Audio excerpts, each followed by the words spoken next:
Bien, entonces, igual, como ya les he dicho antes, gastro es una especialidad para el examen fácil, rentable, porque te hace aprender cirugía general, y cirugía general es muy preguntado, todo lo que es aparato digestivo. Así que sí o sí tienen que saber bien gastro. Bien, el día de hoy vamos a ver las tablas, las cuales, como ya les mencioné, pregunta y respuesta, pregunta y respuesta. De hecho que, como les mencioné, va a ser un poco más rápido que la fase uno y la fase 2. Va a ser una lluvia de ideas, lluvia de conceptos.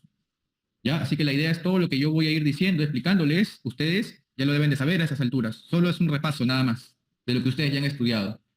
Para eso sirven las fases. Solo recordar lo que ya estudiaron en fase uno y fase 2.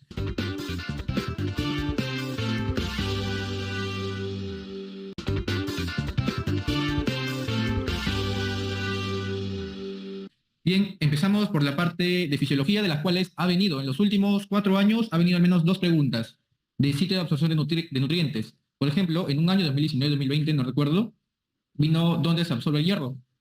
De hecho, que ustedes saben que ¿qué se absorbe en el duodeno? Se absorbe el hierro y se absorbe el calcio. ¿El hierro en qué fase se absorbe? ¿En qué estado? En el estado ferroso, ¿no? Muy bien. ¿Qué se absorbe en el yeyuno? Ácido fólico, que es la vitamina B, B9. Las vitaminas liposolubles, ¿cuáles son las vitaminas liposolubles?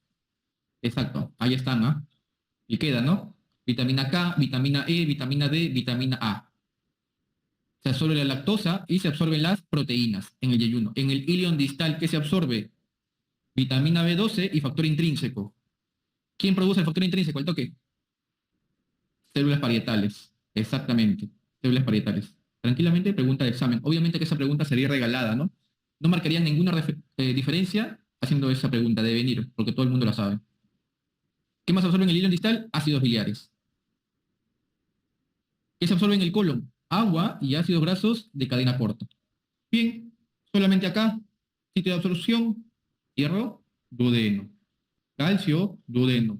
Ácido fólico, principalmente en el yeyuno. Vitamina B12 junto al factor intrínseco. ¿Cómo se llama la patología en la cual hay anemia megaloblástica? Gastritis atrófica, me dicen por ahí anemia megaloblástica más déficit de vitamina B12 más, ¿cómo se llaman los anticuerpos? Anticuerpos anticélulas parietales o también que le puedes pedir anticuerpos anti ¿qué? Factor intrínseco. ¿Cómo se llama todo eso? Anemia perniciosa, ¿no? Anemia perniciosa. Listo. Cuando hay anemia perniciosa suele haber una gastritis atrófica, ¿no? La atrofia, ¿dónde suele predominar? En el estómago. La atrofia. ¿Dónde hay más células parietales? ¿Dónde? En fondo y cuerpo. En fondo y cuerpo. ¿Ya? Cuando hay gastritis atrófica, en fondo y cuerpo, junto a anemia, hay que estudiar o hay que descartar anemia perniciosa. Muy bien, entonces, yeyuno nuevamente, lactosa, fructosa, vitaminas liposolubles, proteínas.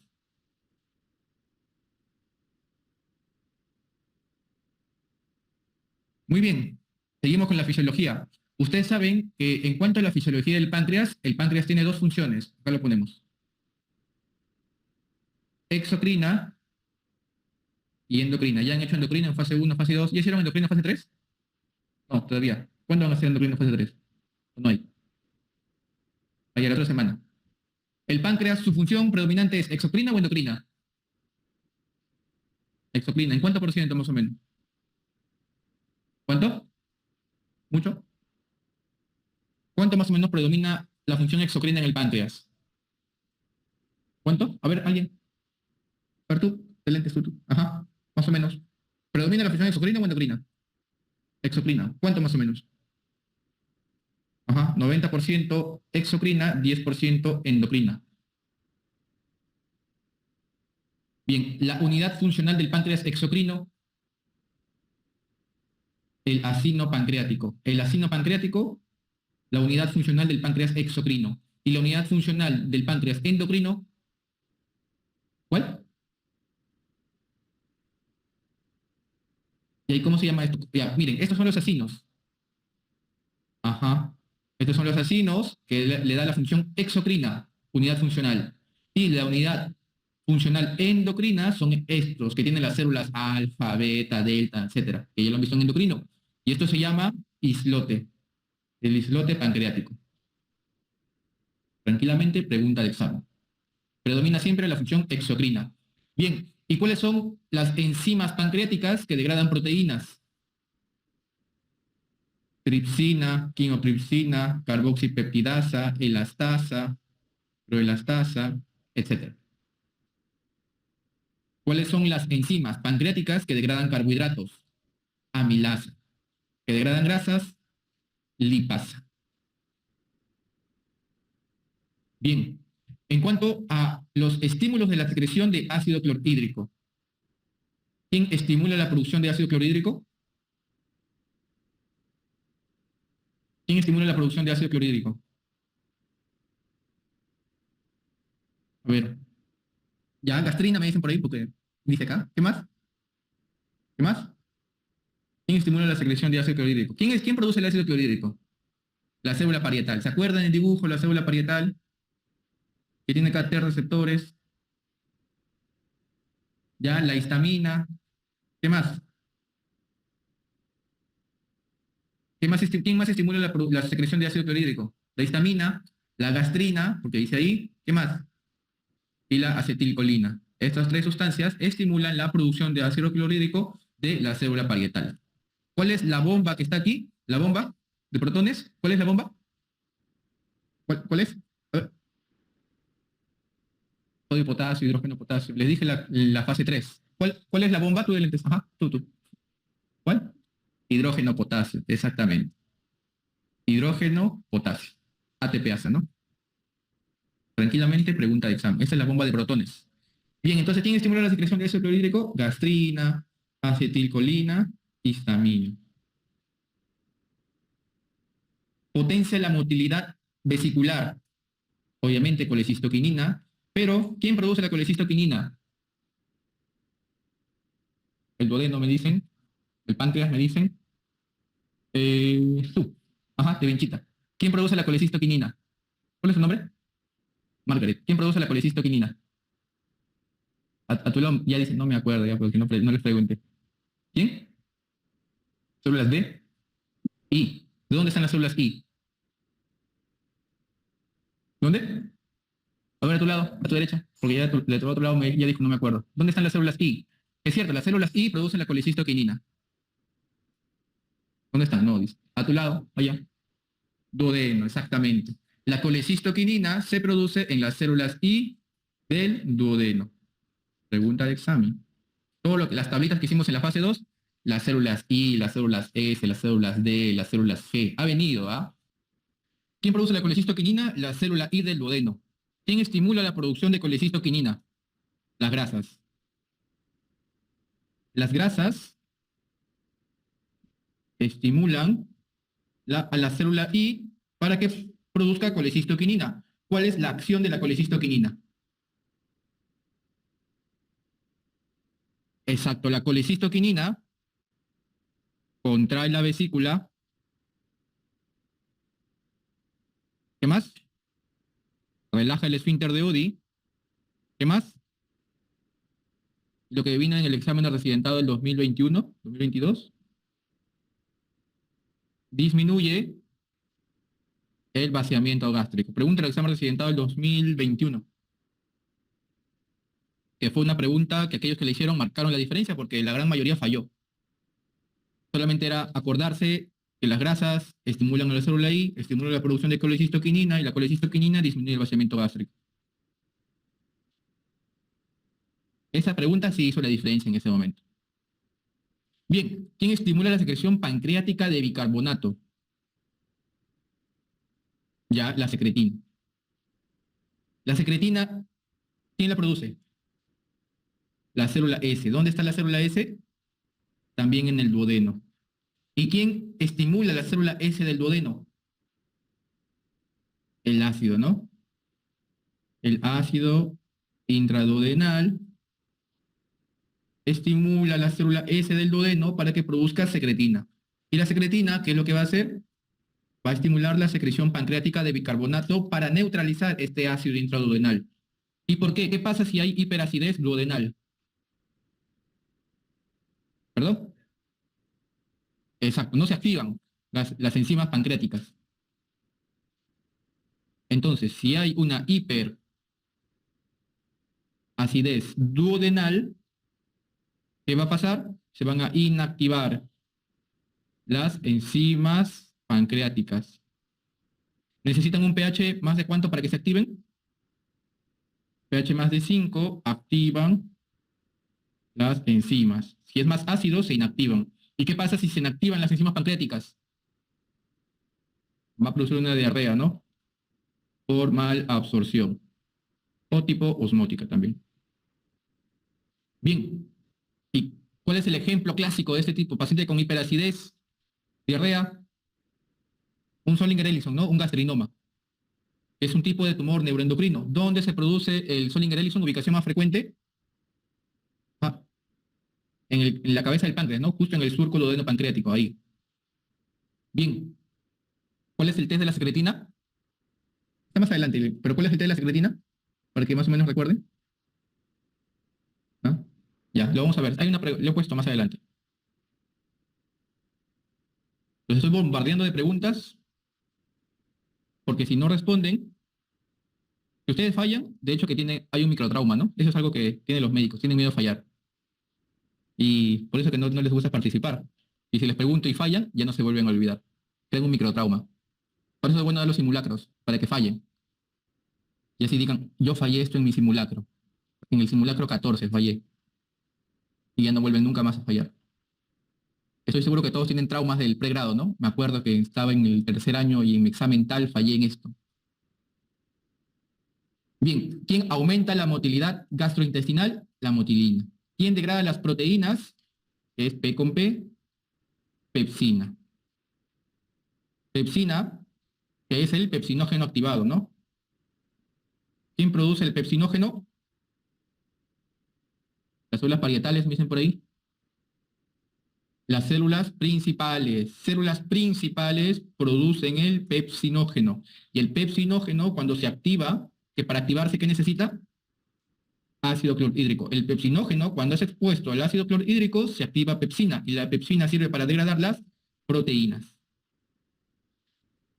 Primero, la grelina, pregunta el examen accidentado del 2019. Es producido por el epitelio gástrico. ¿Cuál célula? Esa pregunta puede ser la diferencia, por ejemplo. ¿Qué célula? S, X. La célula X del epitelio gástrico produce la grelina. Eso lo hemos hecho en fase 2, fase 1 también. Y es la hormona del hambre. Y la leptina, que es todo lo contrario, que es producido en el tejido adiposo. Produce saciedad. ¿Cuál es la hormona del hambre? La grelina. ¿Cuál es la hormona de la saciedad? La leptina. Acuérdense de dónde se producen. La grelina en el estómago y la leptina en el tejido adiposo. Esto es todo lo que dicen, ¿no? Los cirujanos bariatras dicen, ¿no? En la manga gástrica y vamos a sacar una parte del estómago y comienzan a hablar de la grelina, ¿no? No van a tener hambre. En cierta parte es cierto. Es uno de los efectos metabólicos de la cirugía bariátrica. Como le sacan una parte del estómago, justo una parte del fondo cuerpo, vuelan un poco de las células X y así no se produce tanta grelina, por lo cual el paciente siente menos hambre, tal vez, también. Bien, ahora, fármacos. Ahora que cada vez está viniendo más. Omeprazol, o en general los IBP, no necesariamente omeprazol. Los inhibidores de bomba de protones van a bloquear la bomba hidrógeno, potasio, ATPase.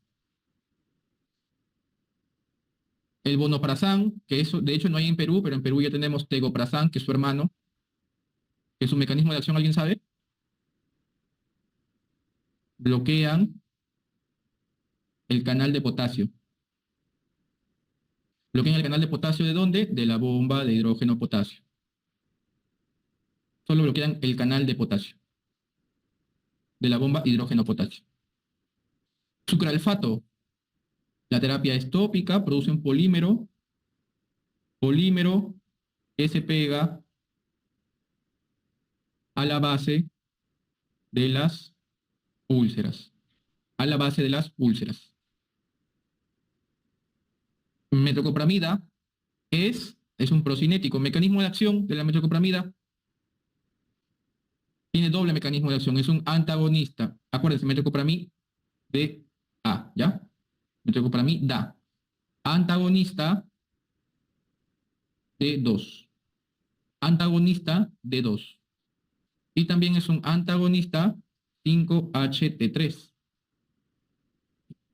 Puede inhibir en cierta parte el vómito también. Pero su principal efecto es procinético. Antagonista D2 es su principal mecanismo de acción, pero también tiene un bloqueo del 5-HT3.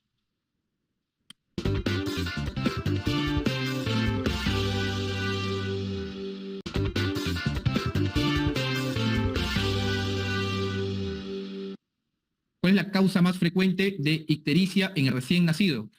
De hecho, que ya han hecho neo, la ictericia fisiológica. ¿Es a predominio directo o indirecto? ¿Directo? Indirecto. La ictericia hereditaria, que es el síndrome de Gilbert. ¿Qué es el síndrome de Gilbert? Rápido, a ver, alguien, no, nadie. Tú de botella moradito. Ajá. ¿Qué es el síndrome de Gilbert? ¿Cuál es tu nombre? Tatiana. Síndrome de Gilbert. No, ¿qué es? ¿Qué es? Segura. A ver, el que está a tu lado, tú de polvorito blanco. Nada tampoco. Tú de lentes que estás ahí. Nada tampoco, síndrome de Gilbert. Vamos para el otro lado. Miren, en sus casas 170 participantes en el 169 participantes en el virtual. En su casa buscando qué es síndrome de Gilbert. A ver, tú de botellita verde. ¿Cuál es tu nombre? Liz. Síndrome de Gilbert. ¿Ah? ¿Nada? A ver, a tu derecha. Síndrome de Gilbert. ¿Qué es? ¿Ya les he dado tiempo para que busquen? ¿Nada? ¿De verdad? Tú de botellita, otro morado. Tú. Síndrome de Gilbert, ¿qué es? Tú de polito blanco, a ver, tu revancha. ¿Qué es el síndrome de Gilbert? Es una ictericia hereditaria. Perfecto, sí. Ya es una ictericia hereditaria. ¿Qué más? Se desencadena por factores de estrés, ayuno, ejercicio, muy bien. Se desencadena por estrés, ayuno, ejercicio. ¿Pero qué es? Aparte que es una ictericia hereditaria. ¿Qué hay en el síndrome de Gilbert? Hay una deficiencia de la uridildifosfato glucuroniltransferasa. Ajá, hay una alteración en el funcionamiento, una alteración, deficiencia no, alteración del funcionamiento de la uridildifosfato glucuroniltransferasa. ¿Qué hace la uridildifosfato glucuroniltransferasa? Conjuga la bilirrubina indirecta a la bilirrubina directa. Si no se va a conjugar, va a haber un aumento o se va a acumular la bilirrubina indirecta. Entonces, se altera justo en periodo de estrés, ayuno, ejercicio. ¿Qué es el síndrome de Gilbert? Es un tipo de ictericia hereditaria, predominio indirecto, que se produce por la alteración de la uridildifosfato glucuroniltransferasa. Eso quería que me digan. Tranquilamente puede venir, ¿ah? Causa más frecuente de cirrosis hepática, alcohol. Causa más frecuente de esteatohepatitis no alcohólica, la obesidad. Causa más frecuente de hipertensión portal, cirrosis hepática. Definición de hipertensión portal, al toque. Al toque. Que es definido más de 5, que es el gradiente de presión venosa hepática más de 5 milímetros de mercurio. Definición de hipertensión portal. Cuando aparece ascitis o varices, más de 10 milímetros de mercurio. Cuando hay riesgo de sangrado de las varices, más de 12. Bien. Causa más frecuente de la hipertensión portal en la infancia, angiodisplasias portales. O también denominado cavernomatosis portal. Cavernomatosis portal. ¿Qué es el síndrome de Budd-Chiari o Budd-Chiari? Son las trombosis de las venas suprahepáticas. No necesariamente causa cirrosis, ¿ah? hay trombosis de las venas suprahepáticas y esto suele generar ascitis. Siempre se da en contexto de un síndrome linfo o mieloproliferativo, una enfermedad hematológica que predispone a las trombosis. Causa más frecuente de ascitis, cirrosis hepática.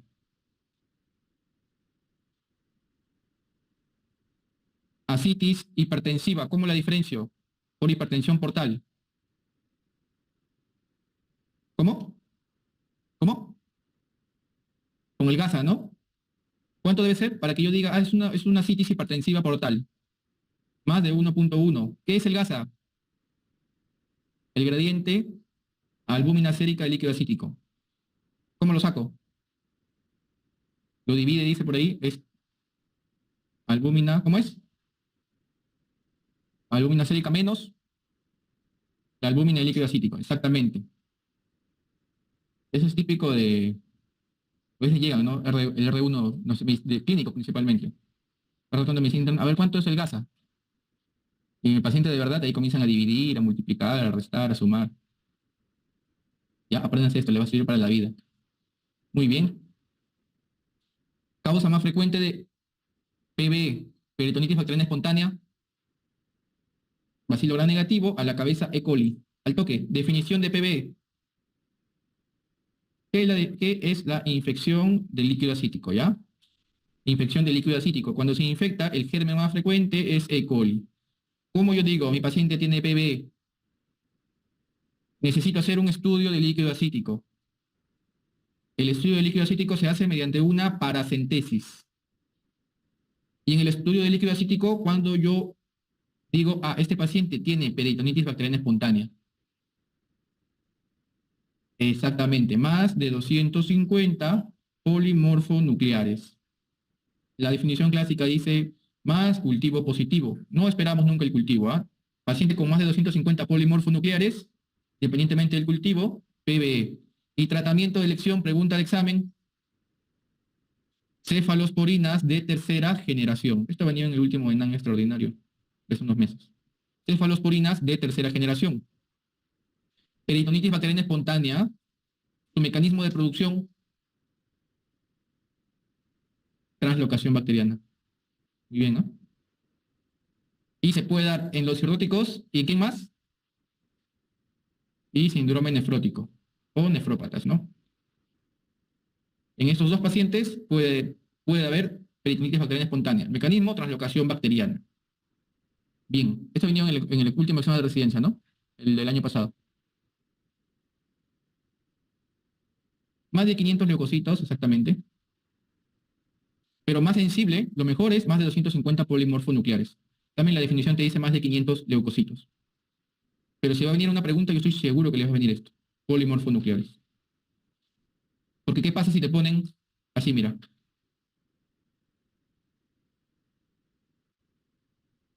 ¿Ya?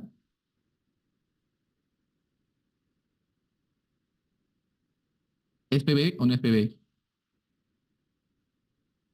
Si te dicen más de 10.000 leucocitos, 90% de mononucleares.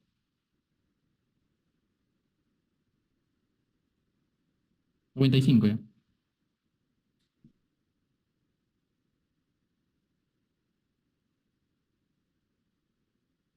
Ya, en este caso no es.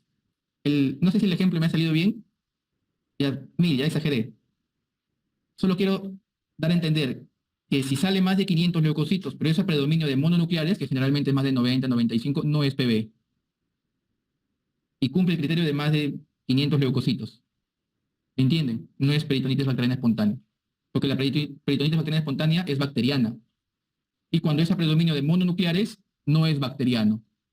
¿Entienden? Ahí tienen que pasar en otra cosa. Tuberculosis, hongos. Exacto. Ahí se ponen a buscar otra cosa. Entonces, tiene que ser, por eso les digo, en el examen les va a venir polimorfonucleares. Si les van a hablar de PB, les va a venir polimorfonucleares. Bien, entonces esto es de PB. Todo el tema de PB resumido aquí. En encefalopatía hepática, la causa más frecuente de encefalopatía hepática, obviamente en los cirrosis hepáticos, el paciente con cirrosis hepática,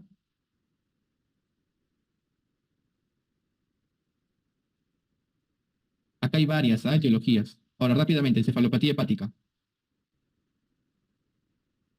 Encefalopatía hepática, grados, al toque.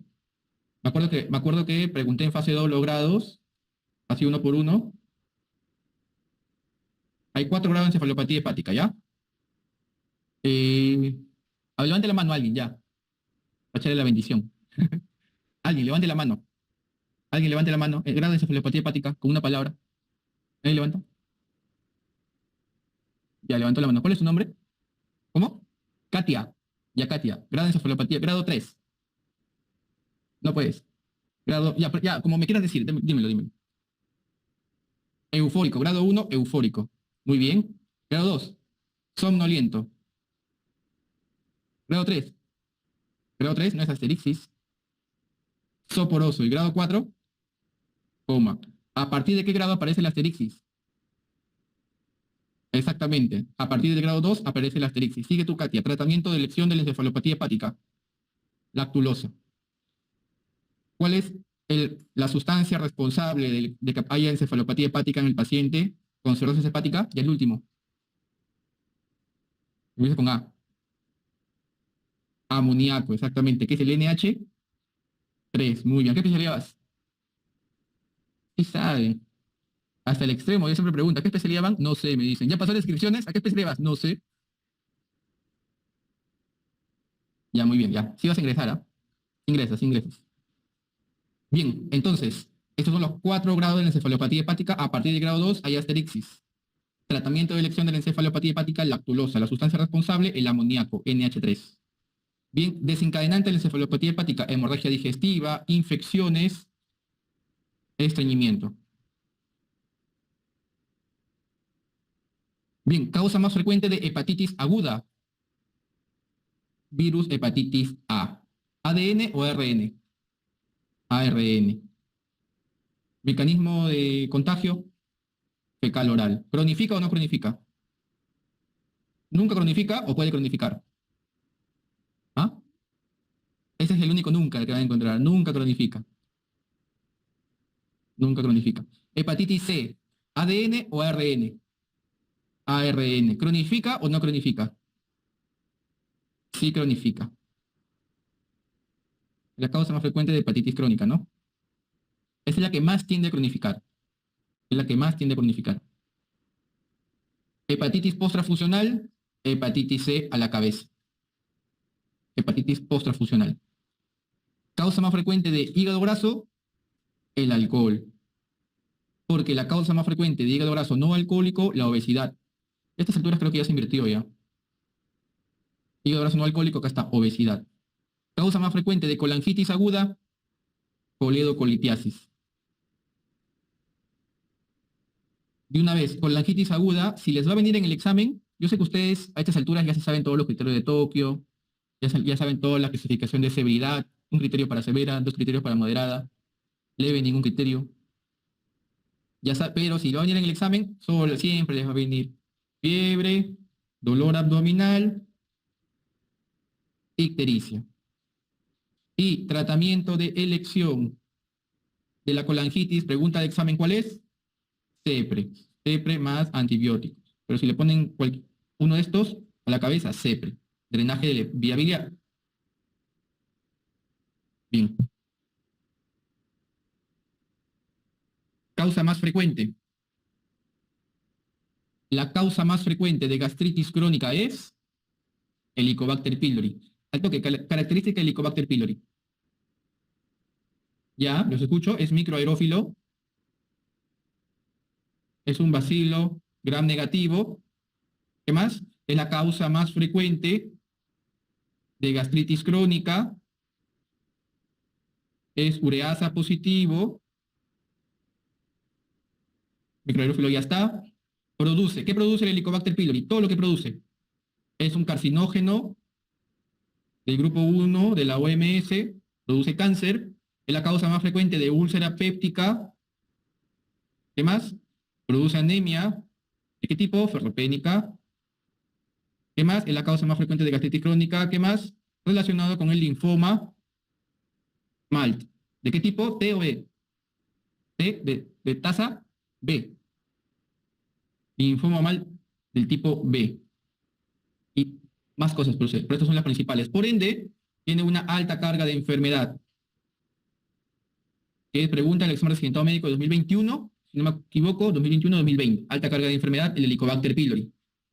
El linfoma extraganglionar más frecuente es el gástrico. Linfoma extraganglionar más frecuente. Recuérdense que el linfoma extraganglionar más frecuente es de tipo, en el estómago, es de tipo B. ¿Ya? Linfoma mal tipo B. Bien. Causa más frecuente de úlcera péptica, Helicobacter pylori. La causa más frecuente de hemorragia digestiva alta, úlcera péptica. ¿Y cuál es más frecuente, la duodenal o la gástrica? La duodenal es más frecuente. ¿Y cuál sangra más? La gástrica es la que sangra más. ¿Cuál es la arteria implicada? Más frecuente, la arteria gastroduodenal es la más frecuentemente implicada. Y para eso, ya que estamos aquí, vamos a recordar otro voluntario. La clasificación de Forrest, que les pregunté en fase 1, en fase 2. De las 6 personas que pregunté en fase 2, ninguno sabía el Forrest. A ver, alguien que levante la mano. De las 6 o 5 personas que pregunté en fase 2, ninguna me la dijo completa. Y ha venido, ¿eh? En el último examen de residencia ha venido Forrest. ¿Nadie? Ya a ver, tú quieres. ¿Cuál es su nombre? José. Ya a ver, José, te escucho. Clasificación de Forrest. 1A, que es sangrado a chorro, exactamente. Muy bien, ¿qué más? 1B, que es sangrado en babeo, en napa. Muy bien, ¿qué más? 2A, que es vaso visible, perfecto. 2B, 2B es coágulo adherido. 2C, mancha de hematina. ¿Y qué más? 3, ¿qué es? Fibrina. ¿Hasta qué Forrest tratas endoscópicamente? Depende, ¿ya? Sigue. Depende, ¿ah? ¿De qué depende? O sea, 1A, 1B y 2A sí o sí lo trato. 3 y 2 no se trata. 3 y 2C no se trata. Forrest 2C y 3 no se trata. 1A, 1B y 2A siempre se trata. ¿Qué pasa con el 2B? Ahora sí. Depende, ¿no? Si es que el coágulo se desprende, puedo ver en la base el vaso visible, se transforma en 2A. O si es que el coágulo se desprende, si no hay vaso, vas a ver la mancha de hematina, se transforma en un 2C. Si es que el coágulo no desprende, se trata. Para temas de examen, si les viene hasta qué Forrest tratan, marquen 2B. En la práctica, por ejemplo, cuando hacemos hemorragia ahí en el hospital, yo estoy de guardia, veo un coágulo, lo trato. Sí, lo trato, siempre lo trato. Así que para temas de examen, hasta el 2B. Pero si les viene esta, si es que no desprende o desprende y se vuelve y ves el vaso visible o el coágulo desprende y ves la mancha de hematina, se transforma en un 2C, ya no se trata. Bien, ¿a qué especialidad va José? ¿Cirugía qué? Cirugía general. Cirugía oncológica. ¿Qué sede quieres? Sin miedo, ¿ah? Yo en mi tiempo decía, voy a gastro. Arriba me voy. ¿A qué? Al INEN. Allá está bien. A próximo cirujano oncólogo del INEN. Muy bueno cirugía oncológica, ¿eh? El INEN. Y tengo buenas referencias. Entonces te veré por ahí. Bien, sigamos. Causa más el Zollinger-Ellison es un gastrinoma, ¿no? Ya hemos hablado de eso. Los test diagnósticos, hay más adelante, eso estoy seguro que lo he puesto. Causa más frecuente de ilio paralítico. Postquirúrgica, la cirugía abdominal. Y para esto me recuerda a cuando di mi examen de salud. Porque vino en mi examen de salud, me acuerdo, cuando postulé. Y yo fallé. Y como cuando tú fallas te crean microtraumas, nunca más vuelves a fallar. Bien, en la cirugía abdominal, ¿cómo es la recuperación de la motilidad? Primero, ¿qué se recupera? Acá tenemos el estómago, usted me va a dictar ya, el estómago, el intestino delgado, colon. ¿Qué es lo primero que recupera la motilidad? ¿Cuál es lo primero que recupera la motilidad? ¿Ah? Y eso que yo lo dudé, pero mi mente la sabía, entre comillas, pero no pensé que iba a venir, fallé. Lo primero que recupera la motilidad es en las primeras 12 a 24 horas, es el intestino delgado. Luego sigue el estómago, que es entre las 24 a 48 horas. Y por último, recupera la motilidad el colon. que es a partir de las 48 horas, 48, 72 horas. Por eso que cuando hacen una laparotomía, una cirugía abdominal abierta, ven, ¿no? El paciente, ¿ya eliminas flatos? ¿No eliminas flatos? ¿Por qué? Porque produce un hilio paralítico, ¿no? Todos ustedes en el internado rotan por cirugía. Ya yo fallé en esta pregunta. Pregunta del internado del 2016. La respuesta era, ¿cuál recupera primero la motilidad? Si no me equivoco. Y yo marqué, así como ustedes me han dicho ahorita, estómago. No, pero la respuesta era intestino delgado. Ahí fallé. Bien. Isquemia mesentérica aguda. La causa más frecuente de la isquemia mesentérica aguda es embolia. Generalmente en pacientes con fibrilación auricular.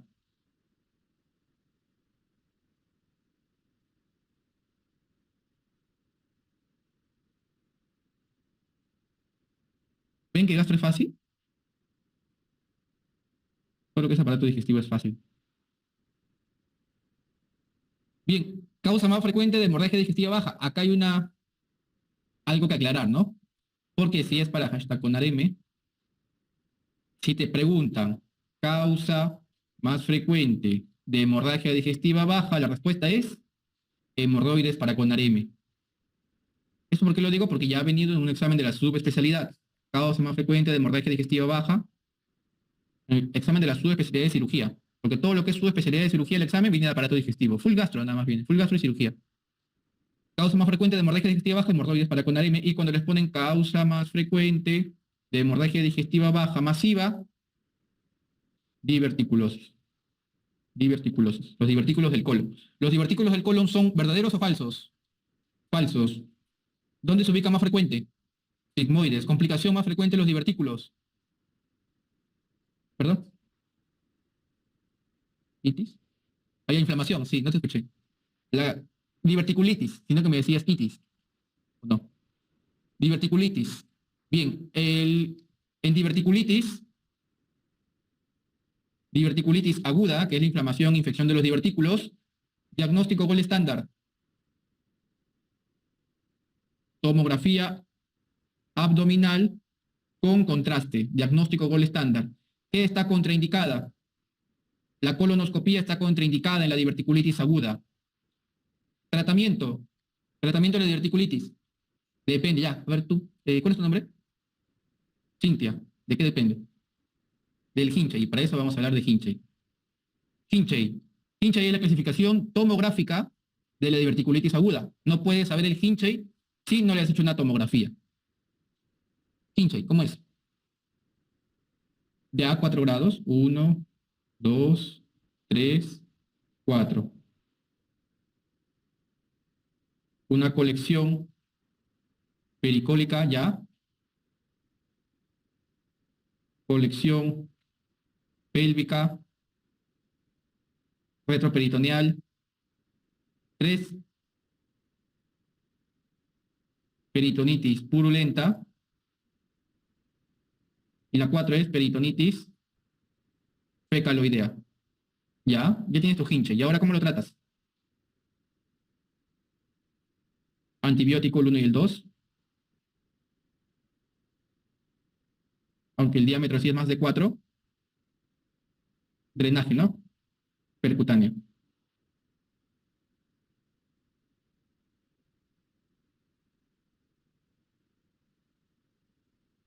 Y el 3 y 4, de frente, 3 y 4, cirugía.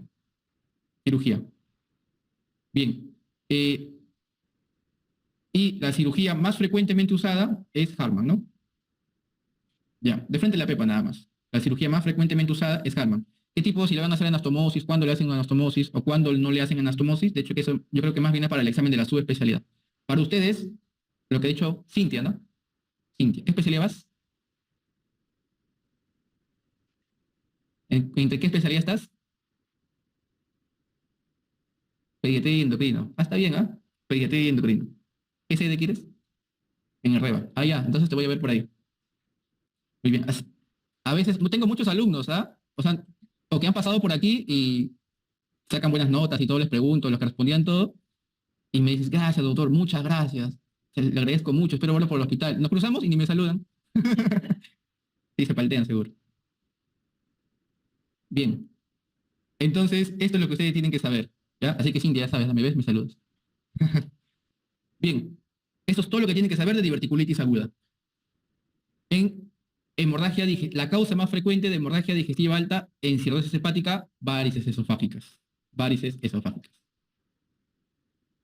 Y vamos a hablar al toque de hemorragia digestiva alta varicial. La pepa nada más. En general, ¿qué es lo primero que se hace en toda hemorragia digestiva? Lo primero es hidratar el ABC, ¿no? En toda hemorragia digestiva es el ABC. Y eso se olvidan luego. ¿Por qué? Porque llega un paciente, no sé, a la emergencia y ingresa un paciente cirrótico, pasa, ¿ah? Shock trauma, paciente de hematemesis, vomitando sangre.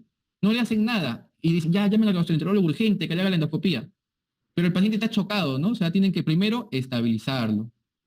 Por eso que en el manejo de la hemorragia digestiva, lo primero que tienes que hacer es estabilizar.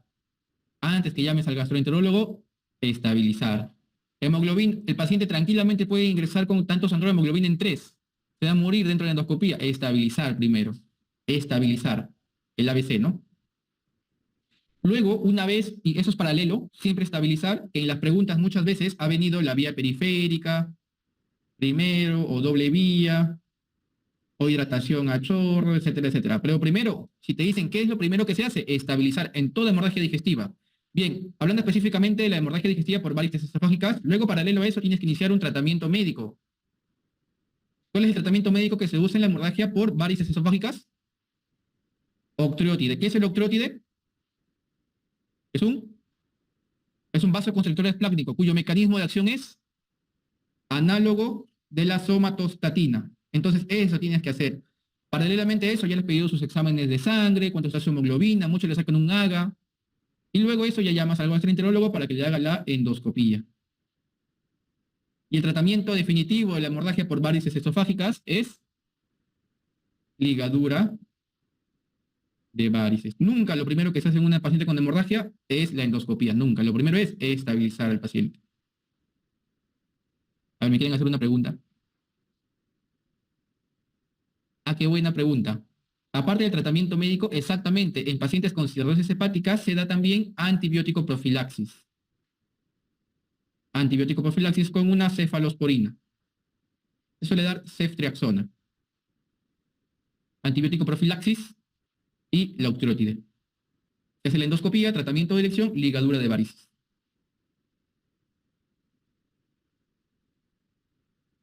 Me preguntan si está contraindicado el uso de la sonda nasogástrica en varices esofágicas sangrantes. No, no está contraindicado. Sí puedes usar la sonda nasogástrica en un paciente, y eso es algo que todos tienen miedo, ¿ah? Pasarle la sonda nasogástrica en un paciente con hemorragia digestiva.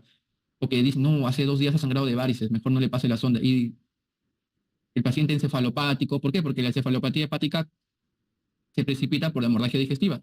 Tienes que alimentarlo, ¿no? No puede tolerar la vía oral, que generalmente luego de la ligadura de varices puede comer al día siguiente. Puede comer al día siguiente, obviamente si no hay resangrado, ¿no?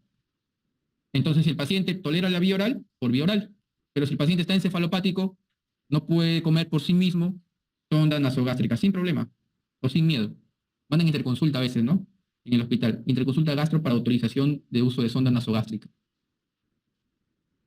Bien, hemocromatosis. La causa más frecuente de hemocromatosis es la acumulación del hierro, ¿no? Y la causa es genética. Enfermedad de Wilson, cobre, acúmulo de cobre. La causa igual, genética.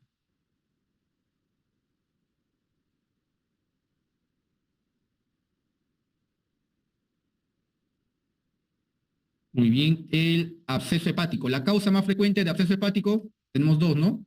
Dos tipos de absceso hepático. Hay piógeno, que es el más frecuente, exactamente, y hay el amebiano. El piógeno, el absceso hepático piógeno, la causa más frecuente es Bacillus gram negativos. ¿Por qué? Porque el mecanismo de la producción es biliar ascendente. Así como la causa más frecuente de colangitis aguda es E. coli, acá también del absceso hepático piógeno es E. coli. El tratamiento es antibiótico, ¿no? El amebiano es producido por la entamoeba histolítica. Y la vía de transmisión es hematógena, portal. Y tratamiento, ¿con qué? ¿Cirugía? ¿Cuál? Metronidazol. Metronidazol, exactamente. Bien. La causa más frecuente de pancreatitis aguda, biliar.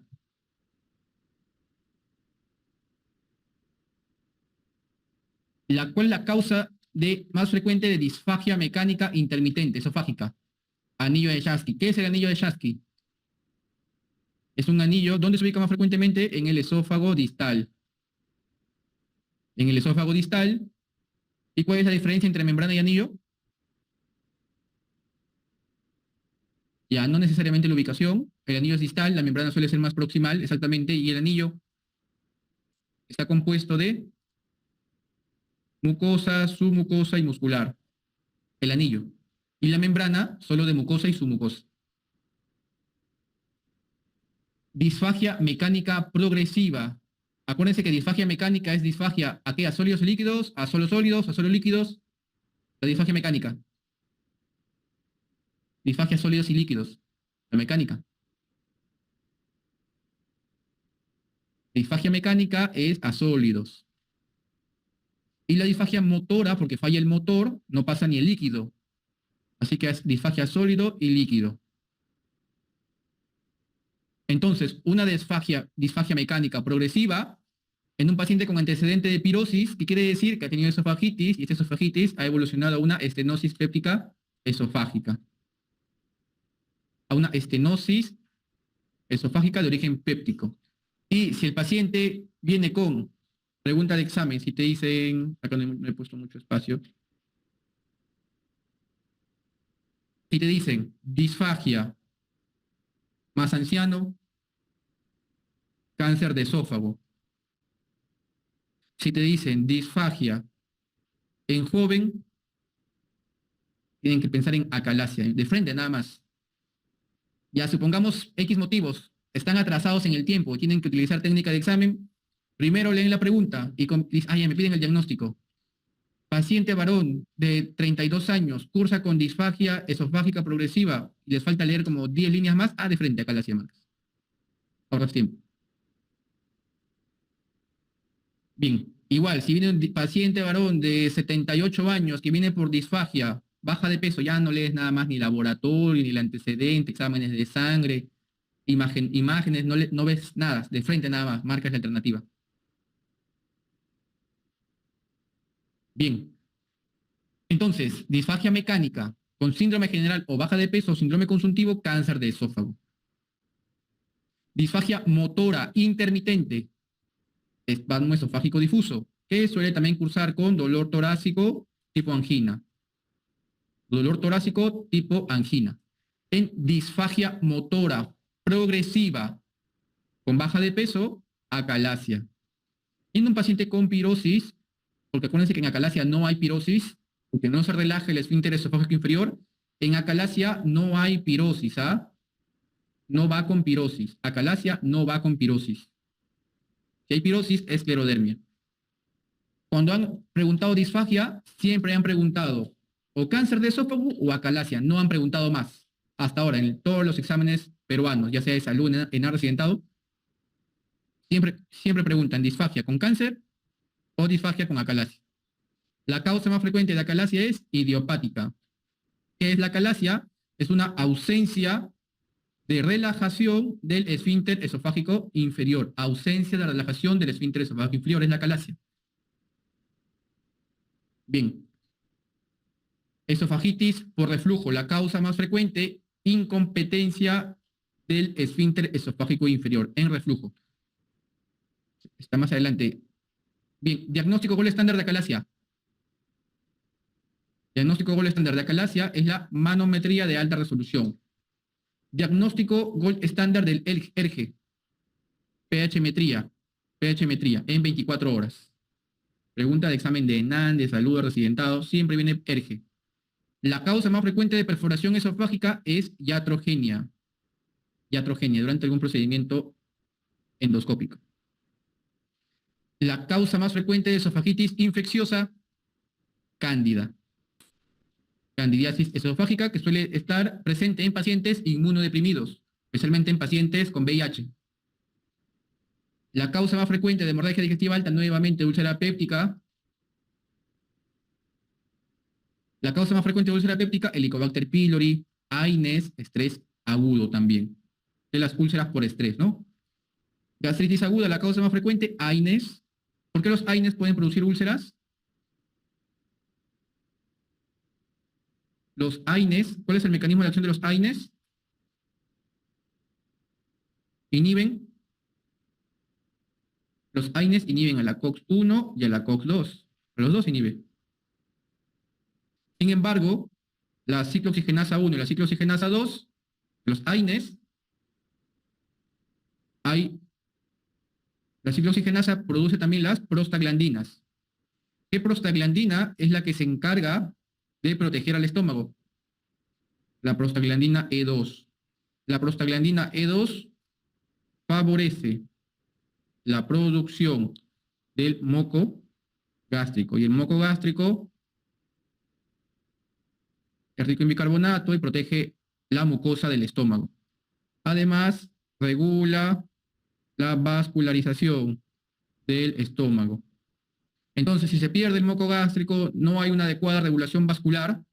En caso de erosiones, se va a producir por secundario a la presencia de los AINES, que va a inhibir a la prostaglandina E2. Las erosiones pueden evolucionar a úlceras. En el síndrome de intestino corto, la causa más frecuente es postquirúrgica, resección intestinal, generalmente por isquemia mesentérica.